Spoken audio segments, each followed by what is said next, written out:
جب انسان کی زندگی میں بہت دکھ ہوں، پریشانیاں ہوں، غم ہوں، تو کیا اس کے لیے موت کی تمنا کرنا جائز ہے؟ کیونکہ قرآن تو کہہ رہا ہے نا ان سے کہ اگر تم سچے ہو تو موت کی تمنا کرو، اگر تم سمجھتے ہو کہ آخرت تمہارے لیے تمہاری وراثت بن چکی، پھر تو تمہیں موت کی تمنا کرنی چاہیے۔ پھر اللہ نے کہا وہ موت کی تمنا کبھی بھی نہیں کریں گے۔ تو اس آیت کی روشنی میں یہ ایک سوال پیدا ہوتا ہے کہ کیا ہم موت کی تمنا کر سکتے ہیں؟ یاد رکھیے کہ عام حالات میں تو بالکل نہیں، اس کے اوپر تو بالکل جیسے کہتے ہیں نا کراس پھیر دیا گیا۔ کیوں؟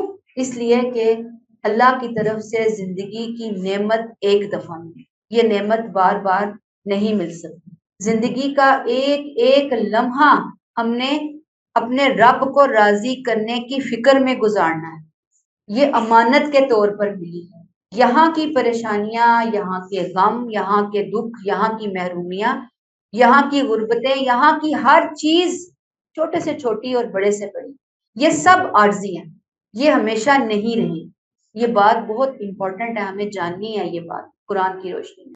اللہ نے ان پریشانیوں، دکھوں، تکلیفوں، محرومیوں کو ہماری زندگی میں کیوں رکھا؟ بطور آزمائش، بطور امتحان، تھوڑے ٹائم کے لیے اللہ نے یہ رکھا ہے۔ اللہ نے ہمیں قرآن اور نبی کریم صلی اللہ علیہ وسلم کے اسوہ اور سنت کے ذریعے بتا دیا کہ ان پر صبر کا بدلہ جنت کی ابدی بادشاہی ہے۔ صبر کرو گے اور اچھے طریقے، صبر جمیل، تو ابدی بادشاہی ہے۔ یہ نہیں کہ انسان دنیا سے فرار، زندگی سے فرار۔ دیکھیں جو لوگ ڈپریشن میں جاتے ہیں، اللہ معاف کرے، پھر وہ عموماً سوسائڈ وغیرہ کر رہے ہوتے ہیں۔ اتنی زیادہ دنیا کے اندر رپورٹس ہو رہی ہوتی ہیں، خبریں کہ اتنے لوگوں نے سوسائڈ کر لیا۔ تو سوسائڈ کے پیچھے عموماً وجہ کیا ہوتی ہے؟